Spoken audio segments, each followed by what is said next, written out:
বিসমিল্লাহির রহমানির রহিম। প্রিয় শিক্ষার্থীবৃন্দ, আসসালামু আলাইকুম।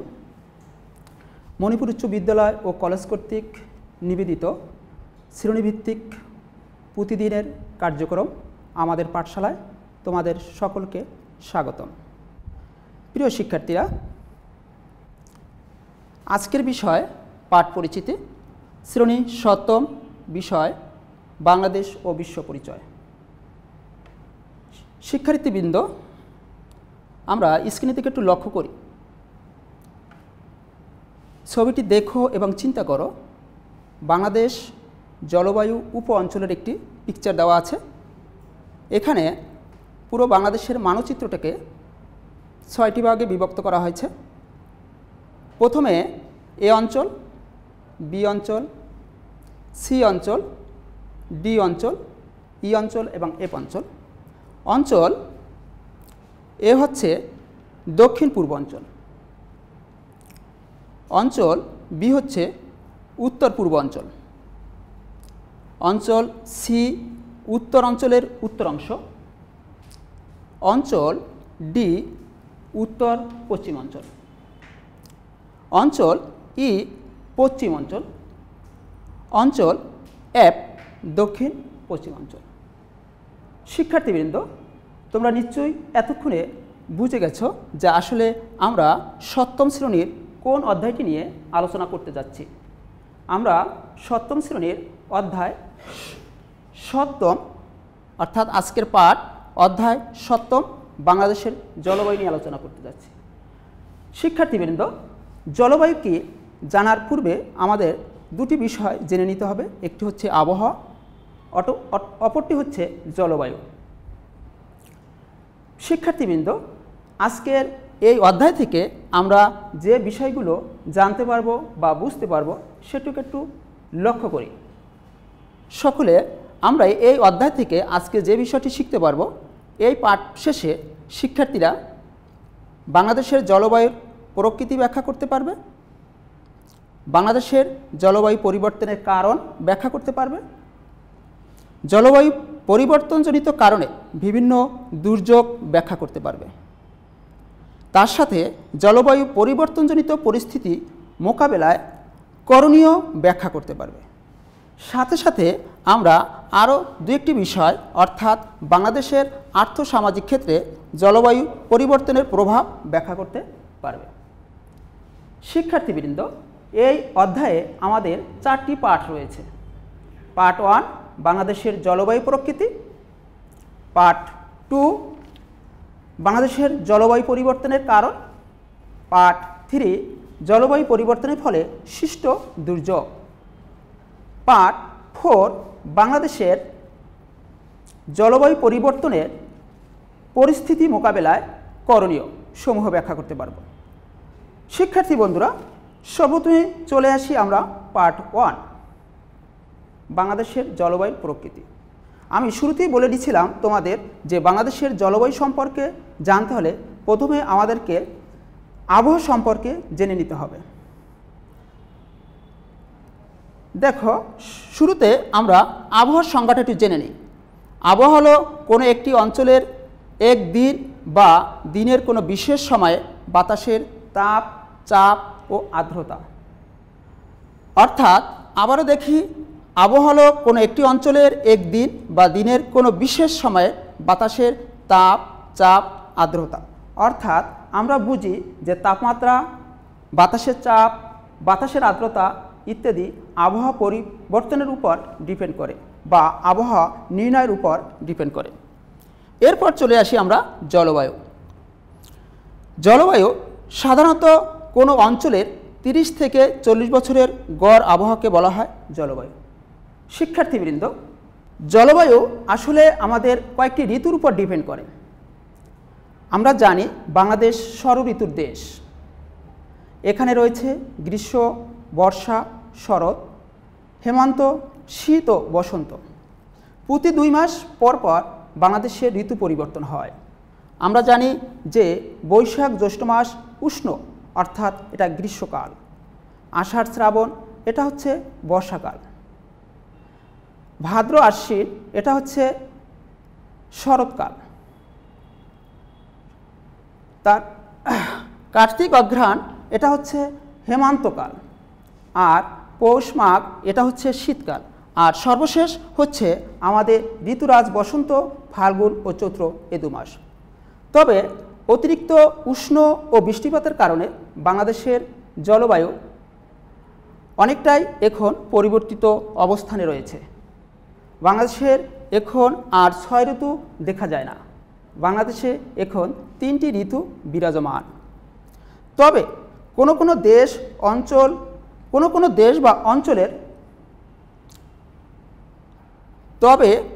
দেশ বা অঞ্চলের জলবায়ু বোঝার জন্য ওই উপাদানগুলো ছাড়াও আরও কিছু গুরুত্বপূর্ণ উপাদান আছে বা নিয়ামক আছে, যেমন দেশটির অক্ষাংশ ও দ্রাঘিমাংশ, সমুদ্র থেকে দূরত্ব, বায়ু প্রবাহ, ভূমির ঢাল, মৃত্তিকার গঠন, বনভূমির পরিমাণ ইত্যাদি। শিক্ষার্থীবৃন্দ, আমাদের আজকের যে বিষয়টি এখন শুরুতেই বলেছিলাম যে জলবায়ু নিয়ে আলোচনা করব, জলবায়ুর প্রথম পার্টটি সম্পর্কে একটু জেনে নিই। প্রথম পার্টটি হচ্ছে বাংলাদেশের জলবায়ুর প্রকৃতি, অর্থাৎ এখানে জলবায়ুর প্রকৃতি লেখা আছে। বাংলাদেশ ভৌগোলিক দিক থেকে এর অবস্থান হচ্ছে ক্রান্তীয় অঞ্চলে অবস্থান।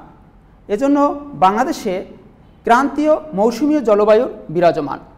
তো এখানে কি লেখা আছে দেখি, বাংলাদেশের ক্রান্তীয় অঞ্চলে অবস্থিত হওয়ায় এখানকার জলবায়ু ক্রান্তীয় মৌসুমী জলবায়ু নামে পরিচিত। তবে সমুদ্রের নিকটবর্তী হওয়ায় ও মৌসুমী বায়ুর প্রভাবে এখানে শীত বা গ্রীষ্ম কোনোটি খুব তীব্র নয়। এখানে গ্রীষ্মকালটা উষ্ণ ও বৃষ্টিবহুল এবং শীতকালটা হচ্ছে শুষ্ক। এরপরে আমরা জেনে নিব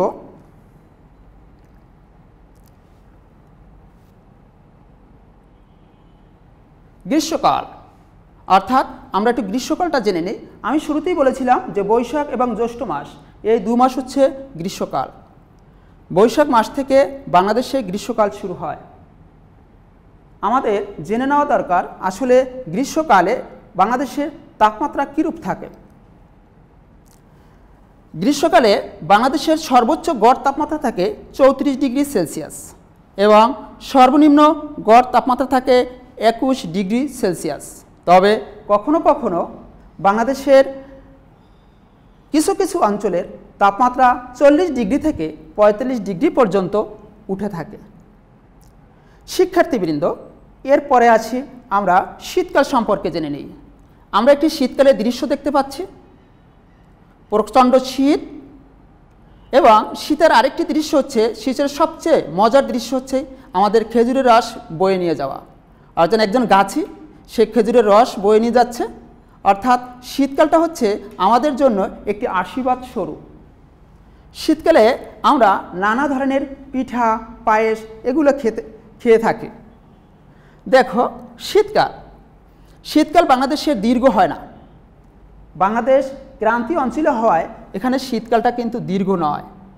শীতকালে বাংলাদেশের তাপমাত্রা সর্বনিম্ন 11 ডিগ্রি, সর্বোচ্চ 29 ডিগ্রি সেলসিয়াসের মধ্যে থাকে। তবে উত্তর ও উত্তর পশ্চিমে এই তাপমাত্রা কখনো কখনো 4 ডিগ্রি সেলসিয়াস থেকে 5 ডিগ্রি সেলসিয়াস পর্যন্ত নেমে আসে।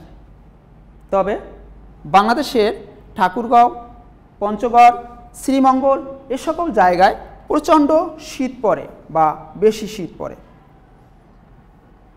এরপর চলে আসি আমরা শিক্ষার্থীবৃন্দ পার্ট 2 সম্পর্কে জেনে নেই।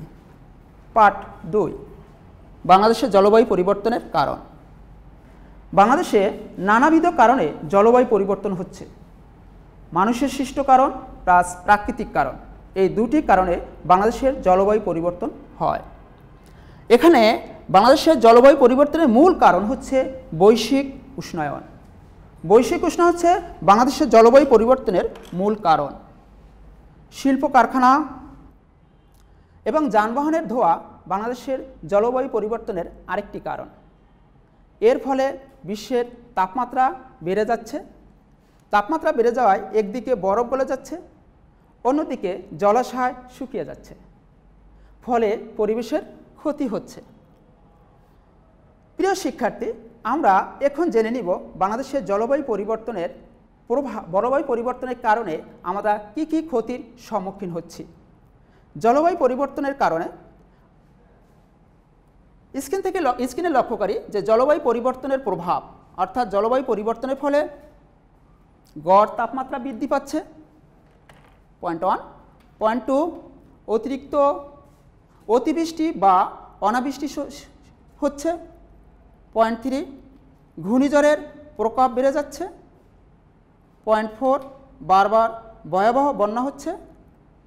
পয়েন্ট 5, গাছপালা ও বিভিন্ন প্রাণী ধ্বংস হয়ে যাচ্ছে।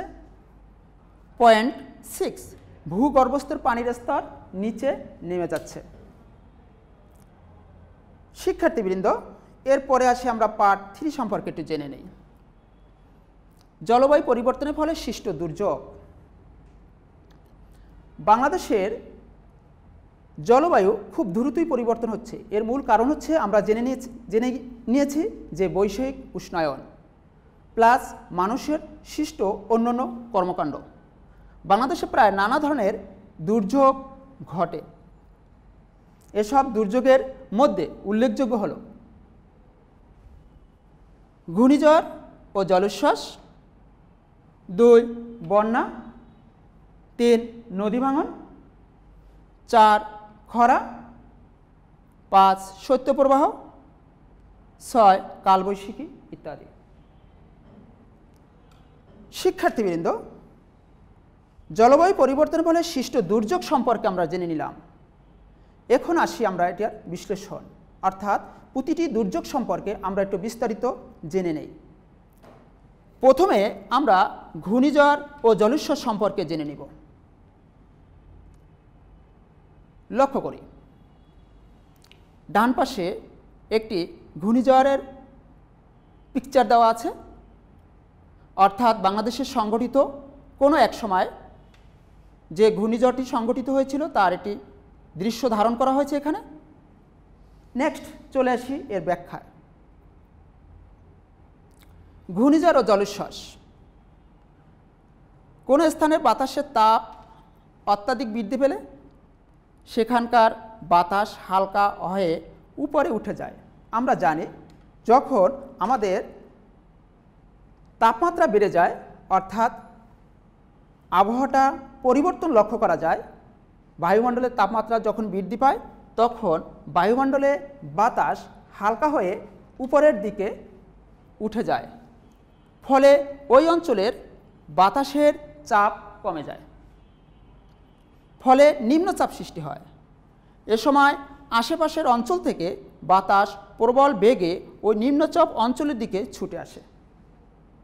নিম্নচাপ অঞ্চলের দিকে বায়ুর এই প্রবল গতিকে বলে ঘূর্ণিঝড়। আরেকটু ক্লিয়ার হই আমরা, আবারও দেখি। কোনো স্থানের বাতাসের তাপ অত্যাধিক বৃদ্ধি পেলে সেখানকার বাতাস হালকা হয়ে উপরে উঠে যায়, ফলে ওই অঞ্চলের বাতাসের চাপ কমে যায়। ওই অঞ্চলে বাতাসের চাপ কমে যাওয়ার কারণে তখন অন্য অঞ্চল থেকে শীতল বাতাস এসে ওই অঞ্চলে দ্রুত প্রবেশ করতে শুরু করে, ফলে তখন দ্রুত প্রবেশ করার ফলে বাতাসের প্রবল বেগ সৃষ্টি হয় এবং ওই নিম্নচাপ অঞ্চলের দিকে ছুটে আসে। নিম্নচাপ অঞ্চলের দিকে বায়ুর এই প্রবল গতিকে বলা হয় ঘূর্ণিঝড়। আমরা ঘূর্ণিঝড় সম্পর্কে ক্লিয়ার হলাম। এরপর আসি আমরা বাংলাদেশের আরেকটি প্রাকৃতিক দুর্যোগ, যেটি হচ্ছে বন্যা। বন্যা বাংলাদেশের একটি প্রাকৃতিক দুর্যোগ। এটা প্রতি বছরই আমরা এর কম বেশি সম্মুখীন হয়ে থাকি। বিশেষ করে 1988 সালে, 1998 সালে এবং 2004 সালে বাংলাদেশে ভয়াবহ বন্যা হয়। বন্যা সম্পর্কে আমরা একটু বিস্তারিত জেনে নিই। বাংলাদেশে প্রতি বছরই কম বেশি বন্যা হয়। বাংলাদেশের প্রধান 3টি নদী, আমরা জানি যে প্রধান 3টি নদী হচ্ছে পদ্মা, মেঘনা, যমুনা। অর্থাৎ পদ্মা, মেঘনা, যমুনা অথবা পদ্মা, যমুনা ও মেঘনা সহ প্রায় সবগুলো নদীর উৎস হচ্ছে ভারতে। অর্থাৎ আমাদের দেশে যতগুলো নদী রয়েছে এই নদীগুলোর উৎস রয়েছে ভারত থেকে, অর্থাৎ এই নদীগুলো বয়ে আসছে ভারত থেকে। এসব নদী হিমালয়ের বরফ গলা ও উজানে বৃষ্টিপাতের ফলে সৃষ্ট বিপুল পানি প্রবাহ বাংলাদেশের মধ্য দিয়ে বয়ে নিয়ে যায় বঙ্গোপসাগরে। আমরা জানি যে বাংলাদেশের দক্ষিণে অবস্থিত রয়েছে বঙ্গোপসাগর। বাংলাদেশের উত্তর দিকটা থেকে বাংলাদেশের দক্ষিণ দিকে এই সকল পানি বয়ে চলে, ফলে সৃষ্টি হয় একটি চাপ সৃষ্টি হয়। চাপ সৃষ্টি হওয়ার ফলে ওখানে পানিটা কি হয়ে যায়, আটকে যায় এবং আশেপাশের অঞ্চলে উপচে পড়ে। দেখো এখানে লেখা আছে, এসব নদ নদী হিমালয় ও বরফগলা উজানে বৃষ্টিপাতের ফলে সৃষ্ট বিপুল পানি প্রবাহ বাংলাদেশের মধ্য দিয়ে বয়ে নিয়ে যায় বঙ্গোপসাগরে ফেলে। বৃষ্টির পানি ও পাহাড় থেকে নেমে আসা পানি, অর্থাৎ আমরা জানি যে বাংলাদেশের জলবায়ু পরিবর্তিত হচ্ছে। এখানে কিন্তু তিনটি ঋতু বিরাজমান, একটি হচ্ছে গ্রীষ্ম, একটি হচ্ছে বর্ষা, একটি হচ্ছে শীত। গ্রীষ্মকালে অতিরিক্ত তাপমাত্রার কারণে হিমালয় পর্বত থেকে গলে আসা পানিগুলো যখন বৃষ্টির পানির সাথে মিশে একসঙ্গে একটি জমাট সৃষ্টি করে, অর্থাৎ সৃষ্টি করা হয় বন্যা। অর্থাৎ 1988 সাল, 1998 সাল ও 2004 সালে এদেশে বড় আকারে বন্যা হয়। আমি কিন্তু শুরুতেই তোমাদেরকে বলেছিলাম যে আমাদের দেশে তিনটি ভয়াবহ বন্যা হচ্ছে 1988 সাল, 1998 সাল এবং 2004 সাল। এ দ্বারা আমরা বুঝে গেলাম যে আসলে বন্যাটা আমাদের দেশে কতটা ক্ষতির সম্মুখীন সৃষ্টি করে। শিক্ষার্থীবৃন্দ, আমরা আসি দ্বিতীয় প্রাকৃতিক দুর্যোগ, অর্থাৎ আমরা কিছু পূর্বে বন্যা সম্পর্কে জানলাম, এখন আমরা জানব নদী ভাঙন। আমরা একটি নদী ভাঙনের দৃশ্য দেখতে পাচ্ছি। আসলে নদী ভাঙন কি? নদী ভাঙন হচ্ছে বাংলাদেশের একটি নিয়মিত দুর্যোগ। প্রতি বছর বিশেষ করে বর্ষার মৌসুমে নদী ভাঙন দেখা দেয়। নদী ভাঙনের একটি কারণ হলো বাংলাদেশের নদীগুলোর গতিপথের ধরন। আমরা জানি যে বাংলাদেশে অসংখ্য নদ নদী রয়েছে, আর এ সকল নদীগুলোর গতিপথের ধরন সোজা বা সমান্তরাল নয়।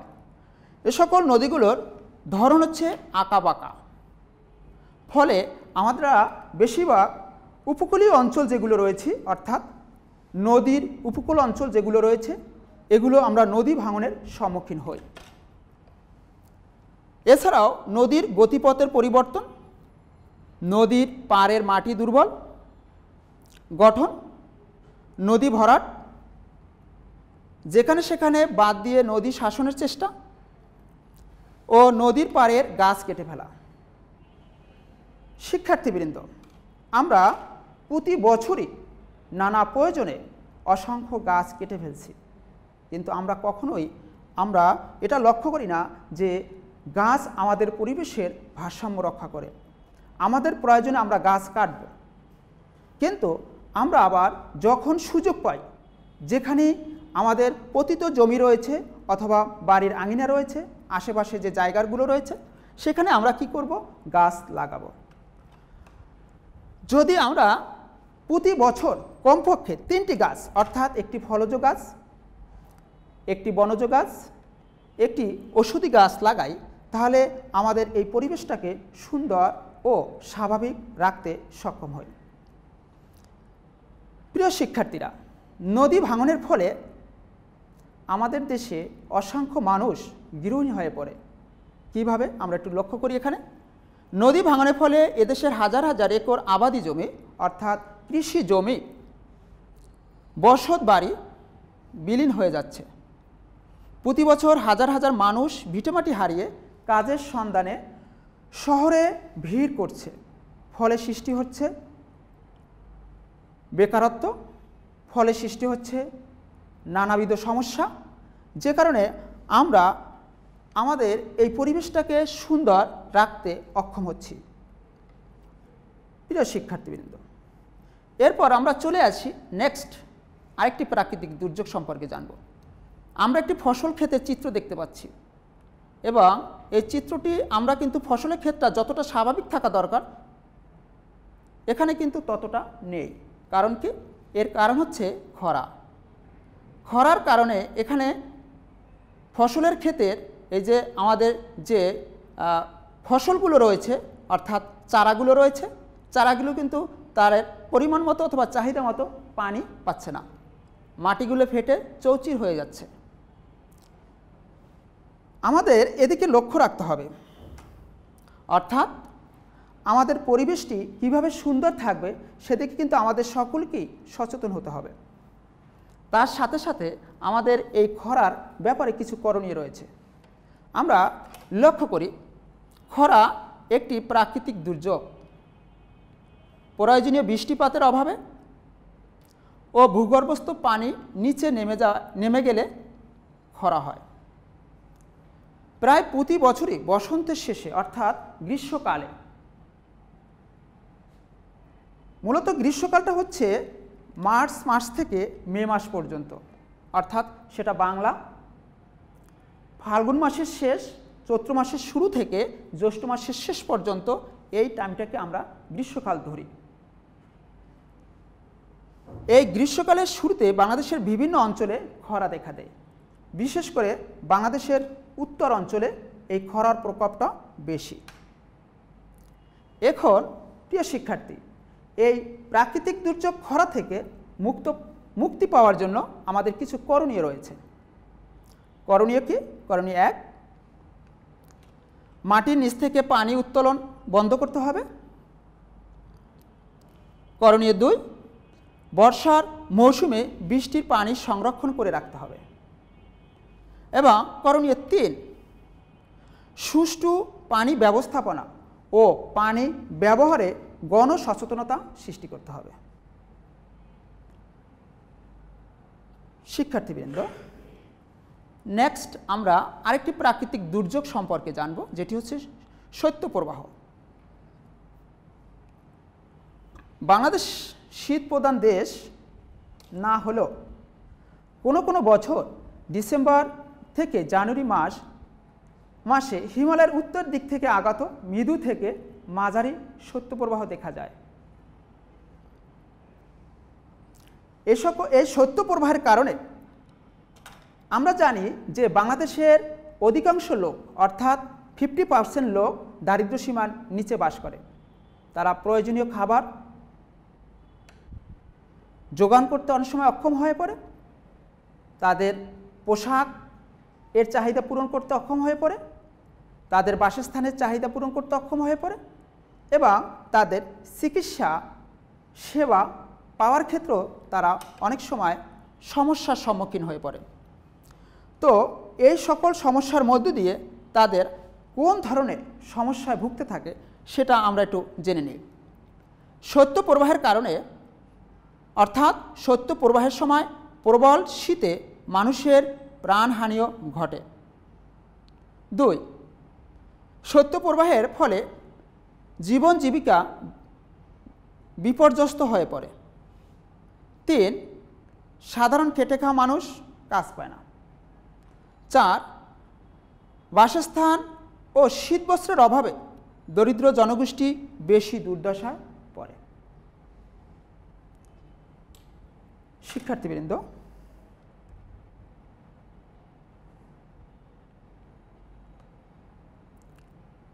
নেক্সট আমরা আরেকটি প্রাকৃতিক দুর্যোগ সম্পর্কে জেনে নেই। আমরা ডান পাশে একটি পিকচার দেখতে পাচ্ছি। এটা হচ্ছে একটি কালবৈশাখীর সময় ধারণকৃত একটি ছবি। অর্থাৎ বাংলাদেশে প্রতি বছরই কম বেশি কালবৈশাখী ঝড় হয়ে থাকে। আমরা এখানে একটি কালবৈশাখীর চিত্র তোমাদেরকে দেখালাম। এখন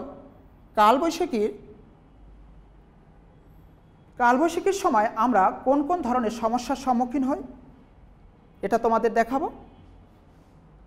দেখো, কোনো স্থানে তাপমাত্রা প্রচুর বেড়ে গেলে সেখানকার বাতাস হালকা হয়ে ওঠে, উপরে উঠে যায়।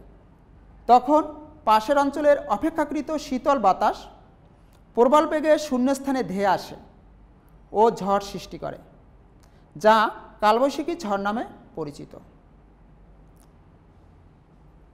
অর্থাৎ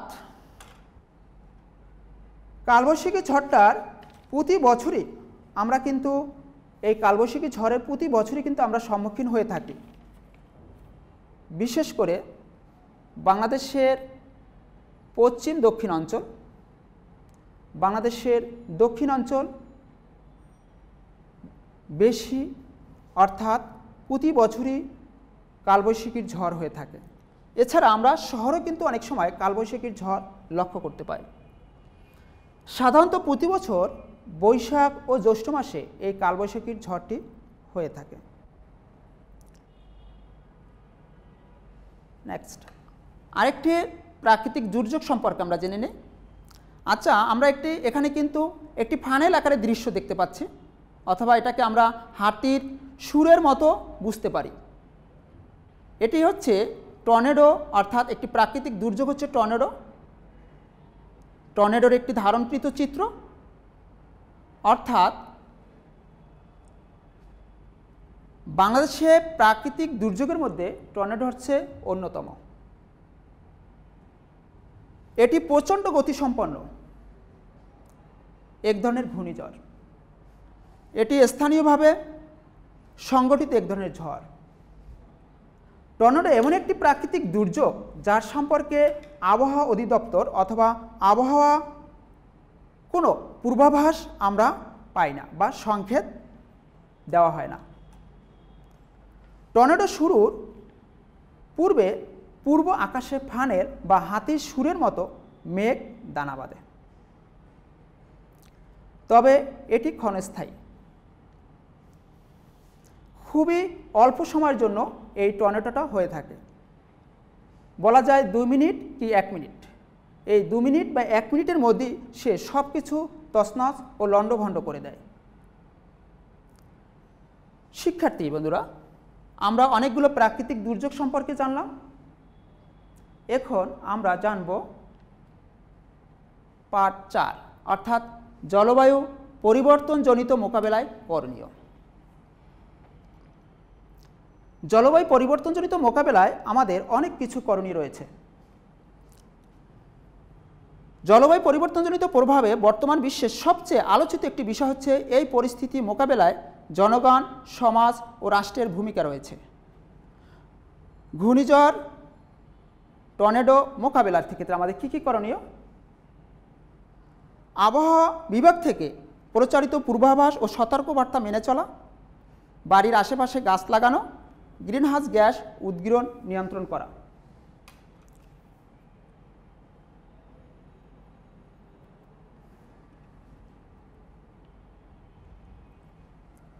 আমরা অনেকগুলো বিষয় সম্পর্কে জানলাম, এরপর চলে আসি মূল্যায়ন। জলবায়ু কাকে বলে? হ্যাঁ, অ্যাবসলিউট রাইট। জলবায়ু হচ্ছে সাধারণত কোনো অঞ্চলের 30 থেকে 40 বছরের গড় আবহাওয়াকে আমরা জলবায়ু বলি। দ্বিতীয় প্রশ্ন, কোনটি বাংলাদেশের একটি নিয়মিত দুর্যোগ? হ্যাঁ, সঠিক। বাংলাদেশের একটি নিয়মিত দুর্যোগ হচ্ছে নদী ভাঙন। তৃতীয়ত, কত সালে ঘূর্ণিঝড় সিডর হয়? 2007 সালে ঘূর্ণিঝড় সিডর হয়। চতুর্থত, জলবায়ু পরিবর্তনের মূল কারণ কি? জলবায়ু পরিবর্তনের মূল কারণ হচ্ছে বৈশ্বিক উষ্ণায়ন। পঞ্চম, বাংলাদেশের প্রাকৃতিক দুর্যোগের মধ্যে অন্যতম কোনটি? হ্যাঁ, বাংলাদেশের প্রাথমিক দুর্যোগের মধ্যে অন্যতম হচ্ছে টর্নেডো। এবার তোমাদের জন্য একটি বাড়ির কাজ দিচ্ছি। কাজ 1, বাংলাদেশের জলবায়ু মৌসুমী বায়ুর প্রভাব ব্যাখ্যা করো। নেক্সট প্রশ্ন, কালবৈশাখী কি বুঝিয়ে লেখো। নেক্সট 3 নম্বর প্রশ্ন, বাংলাদেশের জলবায়ু পরিবর্তনের কয়েকটি কারণ লেখো। 4, নদী ভাঙন কিভাবে প্রতিরোধ করা যায়। প্রিয় শিক্ষার্থী, এতক্ষণ ক্লাসে থাকার জন্য সবাইকে ধন্যবাদ। আল্লাহ আমাদের সকলকে সুস্থ ও নিরাপদে রাখুক। আমিন। ইনশাল্লাহ আবার দেখা হবে। ধন্যবাদ।